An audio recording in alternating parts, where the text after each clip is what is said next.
मुझको क्या मतलब तभी वो रहा अपना लो दवा से मुझको क्या मतलब अल्लाहुम्मा सल्ली अला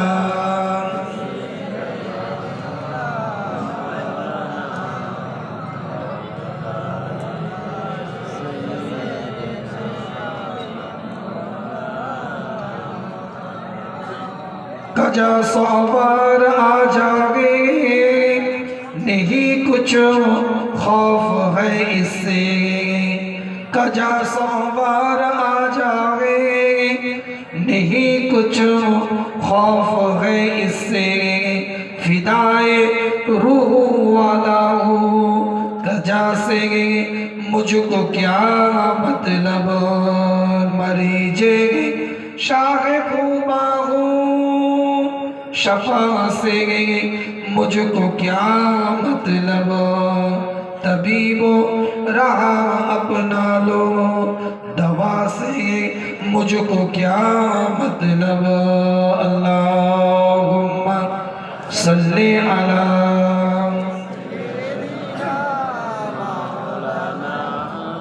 वला आले सय्यिदना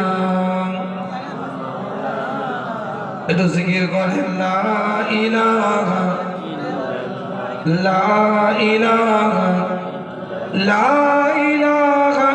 इल्लल्लाह मुहम्मदुर रसूलुल्लाह हस्बी रब्बी जल्लल्लाह मा फी कल्बी गैरुल्लाह नूर मुहम्मद सल्लल्लाह हक ला इलाहा इल्लल्लाह ला इलाहा इल्लल्लाह ला इलाहा इल्लल्लाह मुहम्मदुर रसूलुल्लाह। उपस्थित हाज़िर मजलिस ब्रदर इस्लाम আমার দিন নেককার ইমানদার মুত্তাকি ভাই খুব সংক্ষেপ আলোচনা কেন শারীরিকভাবে একটু দুর্বল আজকে কালকে প্রোগ্রাম করার পরে সারাদিন ব্যস্ততা চলেছে কলকাতার মুসলিম পার্সোনাল ল বোর্ডের ডাকে নতুন করে যে ওয়াকফ বিল সংশোধনের যে পরিকল্পনা চলছে এর বিরুদ্ধে কলকাতার বুকে একটা সভা আয়োজন করা হয়েছিল প্রতিবাদী সভা গুনাহগার সেখানে ছিলাম ব্যস্ততা ছিল আল্লাহ পাক কবুল করেন সকলে বলেন আমিন। অল্প সময় দু একটা আলোচনা আপনাদের খেদমতে গুরুত্বপূর্ণ কিছু কথা বলার চেষ্টা রাখি একদম টু দা পয়েন্ট আলোচনা করব ভূমিকায় সময় নষ্ট নয় সোনাখালী বাজারের মাহফিল 3 দিন ব্যাপী মাহফিলে বিভিন্ন ভাবে আপনারা কষ্ট মেহনত পরিশ্রম করে এই সুন্দর পরিবেশটাকে আপনারা ধরে রেখে দিয়েছেন আল্লাহ কবুল করেছেন নিয়ামত দিয়েছেন তাই এই সুন্দর পরিবেশে আল্লাহ পাক আপনাকে আমাকে বসার সুযোগ করে দিয়েছেন এজন্য শুকরিয়া তার বলে আলহামদুলিল্লাহ। আল্লাহ পাক কোরআনের মধ্যে জানিয়ে দিচ্ছে সূরার নাম সূরাতুল আরাফ 7 নম্বর সূরার 158 নম্বর আয়াতের মধ্যে আল্লাহ এলান করে দিচ্ছেন কুল হে নবী আপনি মানুষকে বলে দেন মানুষকে আপনি জানিয়ে দেন কুল ইয়া আইয়ুহান নাস ইন্নী রাসূলুল্লাহ ইলাইকুম জামিআ আপনি সামগ্রিক মানুষকে এলান করে দেন কোন একটা জাতকে বেস করে নয় ধর্মকে কেন্দ্র করে নয় ইন জেনারেল আপনি মানুষকে জানিয়ে দেন সর্বজাতে সর্বধর্মে সর্বসম্প্রদায়ের মানুষের জন্য আপনি এলান করে দেন ইন্নী রাসূলুল্লাহ আপনি সেলফ ইন্ট্রোডিউস করেন আপনি নিজের পরিচয়টা আপনি নিজে দেন আমি নবী আমি রাসূল আমি পয়গম্বর ইলাইকুম জামিআ সর্বজনীন করে সকলের জন্য নবী করে, রাসূল করে, পয়গম্বর করে আমার আল্লাহ আমাকে দুনিয়াতে পাঠিয়েছে। জোরে বলো সুবহানাল্লাহ। একটু জোরে বলা যাবে না?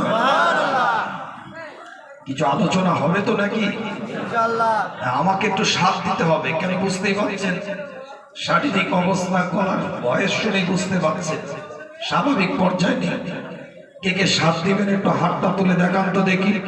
আপনার পীরের আওলাদ আপনার এই বাজারের মাহফিলে এসেছে, দুটো হাত তুলে দেখান কে কে সাথ দিবেন। এটা তাকবীর দেন, নারায়ে তাকবীর। ইমানদারের মতো একটা আওয়াজ দেন দেখি, নারায়ে তাকবীর, নারায়ে তাকবীর। সিলসিলায়ে ফুরফুরা শরীফ, সিলসিলায়ে ফুরফুরা শরীফ, মাসলাকে মুজাদ্দিদ জামান, মাসলাকে মুজাদ্দিদ জামান, সোনাখালী বাজারে পাঁচ শরীফ ওয়াজ মাহফিল ইসালে সওয়াব। নারায়ে তাকবীর। খুব সংক্ষেপ আপনাদের খেদমতে আলোচনা। এই সূরাতুল আরাফের 158 নম্বর আয়াতের তাফসীর করতে গিয়ে মুফাসসিরিনরা বলছেন ইলাইকুম জামিআ। এই শব্দটার তাফসীর করতে গিয়ে মুফাসসিরিনরা বলছে আল্লাহর নবী নবী মুহাম্মদুর রাসূলুল্লাহ সাল্লাল্লাহু আলাইহি ওয়াসাল্লাম সাহাবায়ে কেরাম হুজুরদেরকে নিয়ে বসে আছে। আল্লাহর নবীর দরবারে একটা ভিন্ন স্বজাতির মানুষ, অন্য ধর্মের মানুষ, অন্য সম্প্রদায়ের মানুষ আমার রাসূলের দরবারে বসে আছে, ইহুদি বসে আছে। হঠাৎ করে একজন এসে বলছে ইয়া রাসূলুল্লাহ, ইয়া হাবিবাল্লাহ, হুজুর আমার সন্তানটা হারিয়ে গিয়েছে, আমি আমার সন্তানকে দেখতে পাচ্ছি না, আমার সন্তান আমার কাছে হুজুর নাই। আজ 3 দিন হলো আমার সন্তান আমার কাছ থেকে চলে গেছে। তার শরীরের পোশাকটা এই রঙের ছিল, তার শরীরের গঠনটা এই প্রকৃতির ছিল। আল্লাহ নবী আল্লাহ রাসূলকে এইভাবে বিবরণ দিচ্ছেন।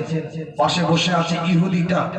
ইহুদিটা কথাটা শোনার পরে বলছে আপনি যেরকম কথা বলছেন আপনার সন্তানের যেরকম পোশাকের রং, গায়ের শরীরের গঠন যেই রকম বলছে, ঠিক ওই রকম একটা বাচ্চা ছেলেকে আমি অমুক জায়গায় খেলতে দেখলাম। ইহুদিটা ছুটে যখন এই কথা বলেছে, সাহাবায়ে কেরাম হুজুর রাসূলের দরবার থেকে বেরিয়ে যাচ্ছে। আল্লাহ নবী আল্লাহ রাসূল তার করলেন ऐसा बताओ, ऐसा बताओ। আগে আমি নবী আমার কথা শুনবে, তারপরে তার কাছে যাবে।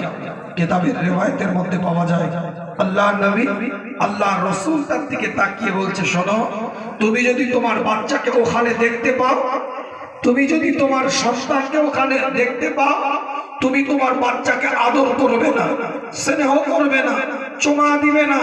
সাহাবায়ে কেরাম হুজুর বলেন হুজুর আপনি তো বাচ্চাকে আদর করতে বলেন, স্নেহ করতে বলেন, চুমা দিতে বলেন, আপনি কেন আজকে মানা করছেন চুমা দিতে, স্নেহ করতে, আদর করতে? কেন আপনি নিষেধ করছেন?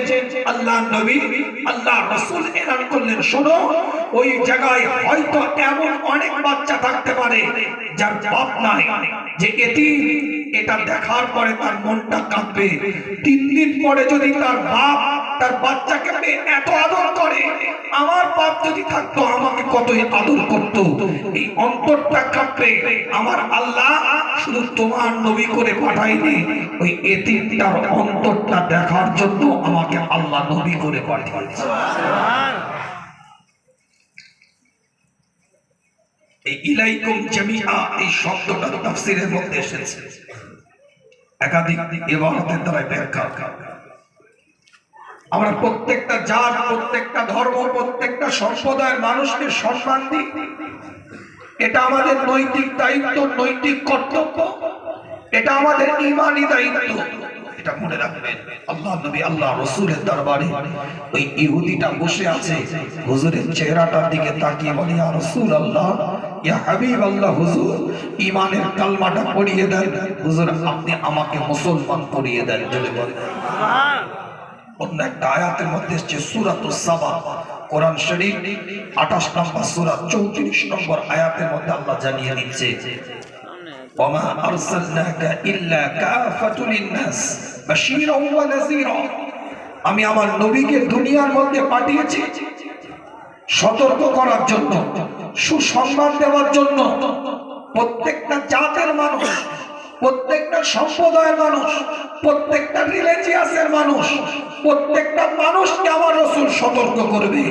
আল্লাহ বলে কাফাতুল লিন্নাস, মানুষের জন্য আমি আমার রাসূলকে দুনিয়ার মধ্যে পাঠিয়েছি। বলেন মুমিনের জন্য, মুত্তাকির জন্য, মুহসিনের জন্য, টুপিওয়ালা, দাড়িওয়ালা, জুব্বাওয়ালা, পাগড়িওয়ালা, আজকানওয়ালা, আলখাল্লাওয়ালা, নামাজি তাদের জন্য বলেন। আল্লাহ বলছে মানুষের জন্য আমি দুনিয়াতে আমার রাসূলকে পাঠিয়েছি। সেই রাসূলের কাজ কেমন হবে, কর্ম কেমন হবে, আল্লাহ কোরআন দিয়ে বলে দিচ্ছে সেই নবী তোমাদেরকে সুসংবাদ দিবে এবং সতর্ক করবে। জোরে বলে সুবহানাল্লাহ। আমার মূল আলোচনা আজকে এই দুটো আয়াতকে কেন্দ্র করে আলোচনা আগিয়ে নিয়ে যাব। আদর্শ তৈরি করে, নীতিমালা তৈরি করে, উসুল তৈরি করে।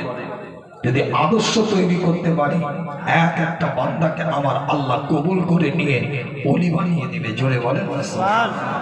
ওই আইডি কার্ডের মুসলমান হয়ে লাভ নেই, প্যান কার্ডের মুসলমান হয়ে লাভ নেই, রেশন কার্ডের মুসলমান হয়ে লাভ নেই। ব্যাংকের ফর্ম ফিল আপ করতে গেলে রিলিজিয়াস লিখতে হয়, ধর্ম লিখতে হয়, আপনি কোন ধর্মতে বিলং করছেন, কোন সম্প্রদায়ের আপনি মানুষ, এটা লিখতে হয়।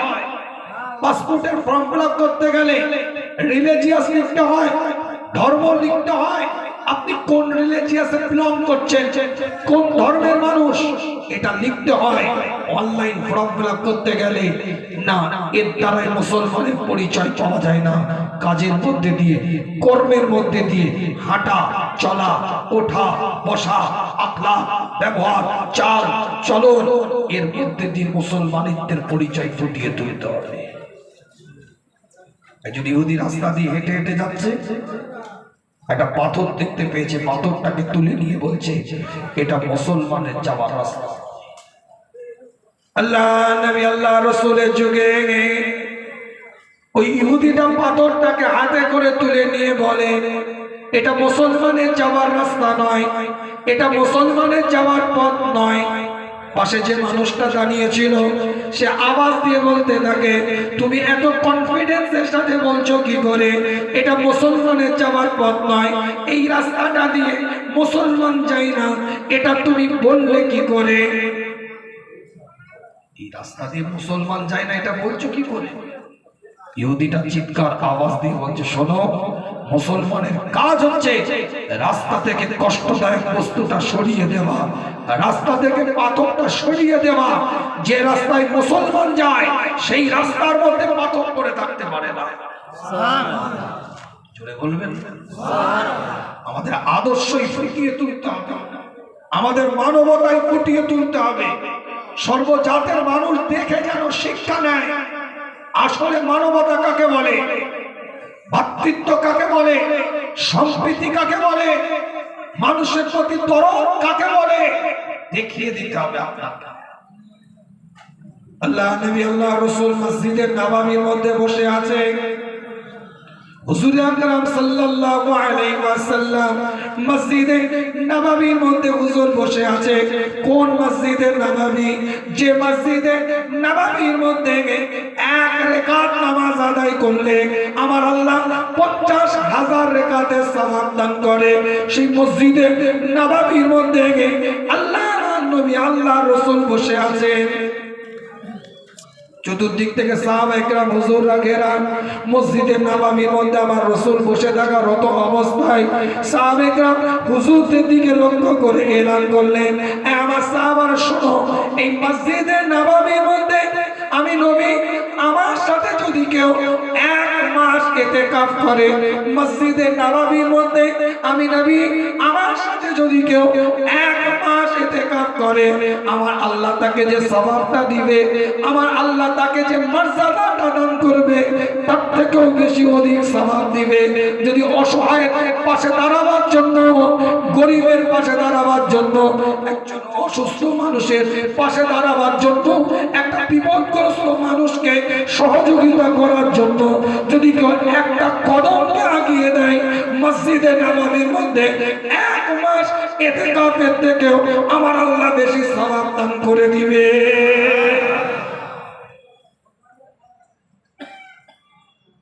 ছেলেগুলো যে কাজগুলো করেছে আজকে জলসা কেন্দ্রিক, শুধু একটা ওয়াজের মাহফিলেরা করেনি, শুধু একটা জলসার মাহফিলেরা করেনি, সোশ্যাল ওয়ার্ক, মানুষের পাশে দাঁড়াবার কাজ করেছে। আমি বলি না, রাসূল বলছে, সরকারে কায়নাত বলছেন, মদিনাতুল দুলাল বলছে, ইমামুল মুরসালিন বলছেন, ইমামুল হুদা বলছে, আমি নবী আমার সাথে মসজিদে নববীর মধ্যে 1 মাস ইতিকাফ করলে আল্লাহ যে সওয়াবটা দিবে তার থেকেও বেশি সওয়াব দিবে অপরের উপকার করার জন্য, অসহায়ের পাশে দাঁড়াবার জন্য, বিপদগ্রস্ত মানুষকে সহযোগিতা করার জন্য। জাত নয়, ধর্ম নয়, রিলিজিয়াস নয়, মানুষ হিসাবে তার পাশে গিয়ে তাকে যদি সহযোগিতা করা হয়, এটা 1 মাস মসজিদের নববীর ইতিকাফের থেকেও বেশি সওয়াব। সুবহানাল্লাহ।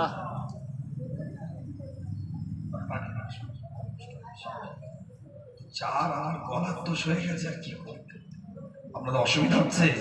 আমি টুকটুক করে একটু কথাগুলো বলি, একটু কথাগুলো শোনার চেষ্টা করে, বেশি চেপে আমি কথা বলতে পারছি না শারীরিক ভাবে, বুঝতেই পারছেন আপনারা। আল্লাহ কোরআনের মধ্যে বলছে, সূরার নাম সূরাতুল আল ইমরান। একটা একটা করে দলিল দিচ্ছি, হাদিস বলছি, একটা করে একটু বুঝে নেন। আজকের এই মাহফিলটা সুন্দর মাহফিল আপনারা করেছেন, তার সাথে সাথে সোশ্যাল ওয়ার্ক, জনহিতকর কাজ, মানুষের পাশে দাঁড়ানো, এটা বড় ইবাদত, ছোটখাটো ইবাদত নয়।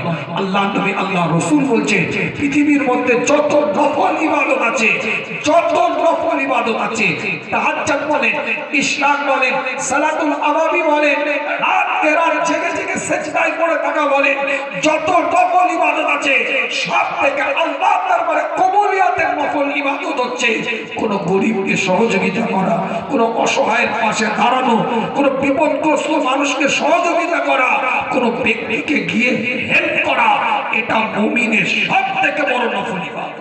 সুবহানাল্লাহ।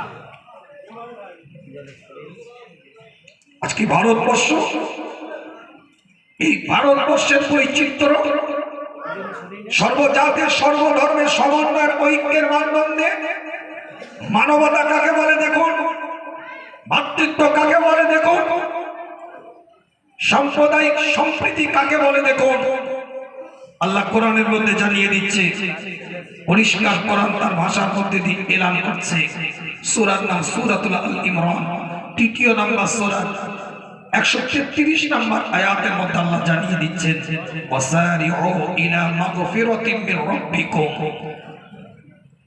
জান্নাতিন আরদুহা আস-সামাওয়াতু ওয়াল আরদু উইদ্দাত লিল মুত্তাকিন। আল্লাহ কোরআনের মধ্যে কি বলছে শুনে, তোমরা নিজেদেরকে সেই রাস্তায় পরিচালিত করো, সেই রাস্তায় ধাবিত করো, সেই রাস্তায় ছোটা, সেই রাস্তায় নিজেদেরকে নিয়ে চলো, যেই রাস্তার মধ্যে আল্লাহর পক্ষ থেকে তোমাদের জন্য ক্ষমা আছে। জোরে বলে, জোরে বলবেন না? আল্লাহর পক্ষ থেকে তোমাদের জন্য যে রাস্তায় ক্ষমা আছে, ওয়া জান্নাতিন আরদুহা আস-সামাওয়াতু ওয়াল আরদু, ওয়া জান্নাতিন আরদুহা আস-সামাওয়াতু ওয়াল আরদু, যেমন জান্নাত আছে, তাম পৃথিবীর দুনিয়া আসমানের মধ্যবর্তী যে জায়গা তার থেকেও বেশি। এই জান্নাতটা আমার আল্লাহ কাদের জন্য বরাদ্দ করেছে? উইদ্দাত লিল মুত্তাকিন, মুত্তাকিনদের জন্য আল্লাহ বরাদ্দ করে দিয়েছে। জোরে বলে হযরত আবু বকর সিদ্দিক রাদিয়াল্লাহু তাআলা আনহু বসে আছে, সমস্ত সাহাবায়ে কেরাম হুজুরা মসজিদে নববীর মধ্যে বসে আছে। মানুষের উপকার করার গুরুত্ব বুঝিয়ে, মুত্তাকির পরিচয় নামাজ, রোজা, হজ, যাকাত, ইবাদত, বন্দেগী, রিয়াজত, মুরাকাবা, মুশাহিদা, তাজকিয়া নফস, আত্মশুদ্ধি, জিকির, আজকার, তাসবিহ, রুকু, সিজদা, এর মধ্যে সীমাবদ্ধ নয়, এছাড়া আরো অনেক কিছু কর্মসূচি আছে, একটু বুঝে নেন। মুহসিনিনদের দরজা কাকে বলে? মুত্তাকিনদের দরজা কাকে বলে? মুমিনদের দরজা কাকে বলে? আল্লাহ নবী, আল্লাহ রাসূল মসজিদে নববীর মধ্যে ফজরের নামাজটা আদায় করে সাহাবায়ে কেরাম হুজুরদেরকে নিয়ে বসে আছেন। সাহাবায়ে কেরাম হুজুরদের দিকে লক্ষ্য করে আল্লাহ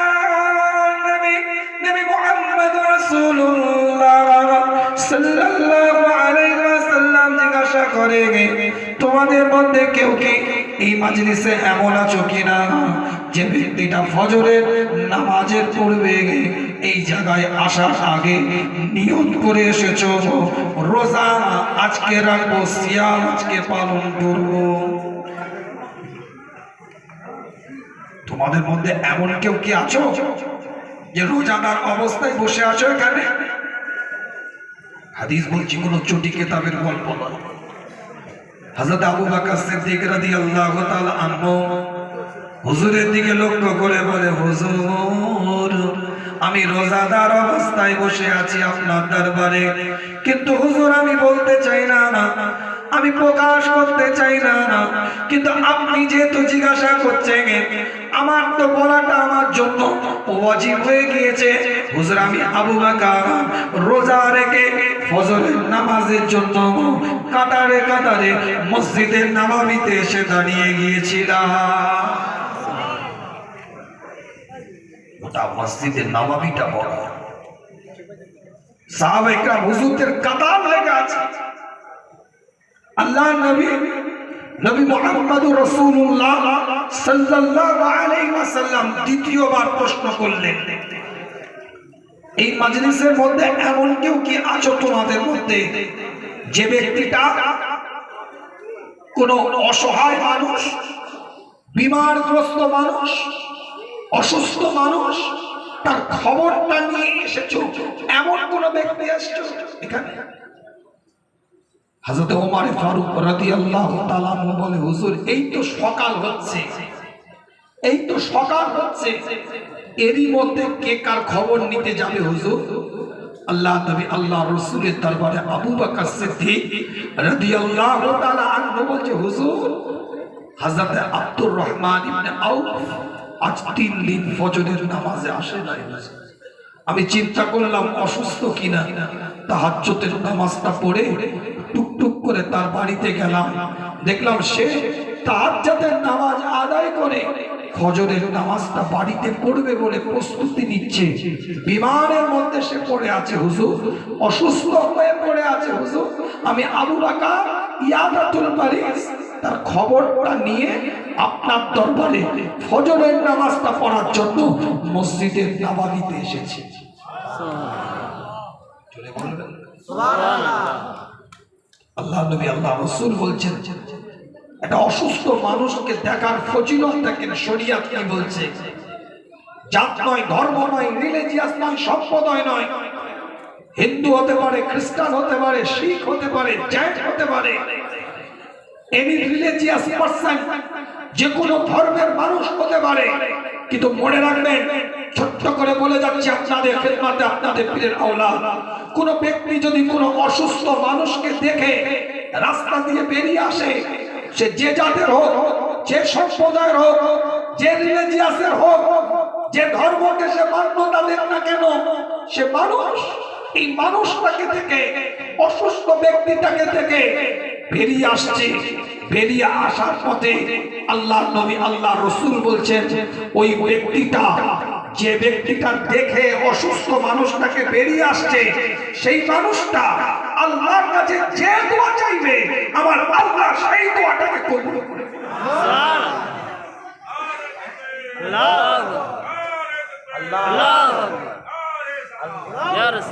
গুরুত্ব বুঝুন, একটা অসুস্থ মানুষকে দেখার গুরুত্ব বুঝুন, একটা বিমারগ্রস্ত মানুষকে দেখার গুরুত্ব যদি এত হয়, আজকে বেড ফেলে কাদার কাদা দিয়ে আপনার রক্ত দিয়েছেন, ব্লাড দিয়েছেন, কথা বলে না।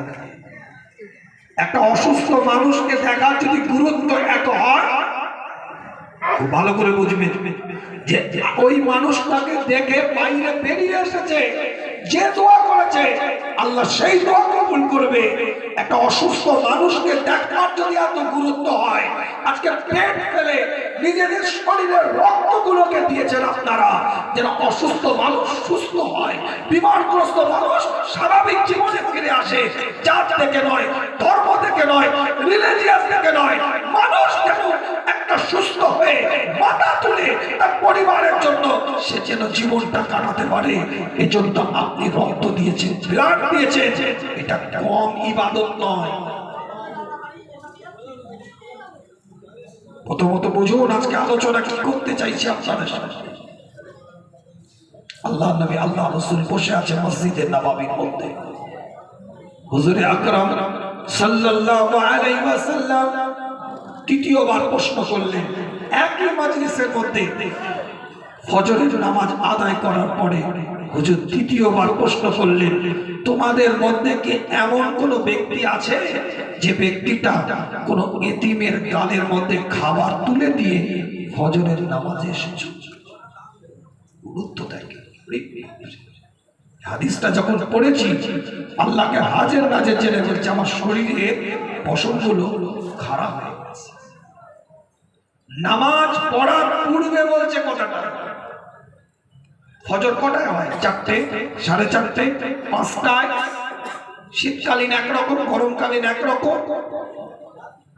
মসজিদের নববীতে ফরজের নামাজ আদায় করার পরে হুজুর প্রশ্ন করছে, কেউ কি আছে তোমাদের মধ্যে এমন ব্যক্তি যে ব্যক্তিটা এই নামাজে জামাতে মসজিদে নববীতে আসার আগে কোন এতিম, কোন দরিদ্র, কোন অসহায়, কোন ক্ষুধার্ত খেতে পায় না, এই মানুষটার গালের মধ্যে খাবারটা তুলে দিয়ে এসেছো? আল্লাহ নবী আল্লাহ রাসূল চতুর্দিকে সাহাবায়ে কেরাম হুজুরদের দিকে তাকাচ্ছে, কোন সাহাবা উত্তরটা দিবে? সমস্ত সাহাবারা বসে আছে মসজিদে নববীর মধ্যে। আল্লাহ নবী নবী মুহাম্মদ রাসূলুল্লাহ সাল্লাল্লাহু আলাইহি ওয়াসাল্লাম হুজুরের চোখটা, সরকারে কায়নাতের চোখটা আবু বকরের চেহারাটার দিকে গিয়ে পড়েছে, সিদ্দিক আকবরের চোখের দিকে গিয়ে আজ হুজুরের চোখটা পড়েছে। আল্লাহ নবী আল্লাহ রাসূল হুজুর যখন আবু বকরকে দেখেছে, হুজুরের চোখটা আবু বকরের চেহারার সাথে যখন গিয়ে লেগেছে, হযরত আবু বকর সিদ্দিক আস্তে করে মাথাটাকে নাড়িয়ে বলছে, হুজুর ফজরের নামাজের আগে গিয়ে আমি এতিমের গালে খাবারটা তুলে মসজিদে নববীতে আপনার পিছনে নামাজে জামাতে এসেছি।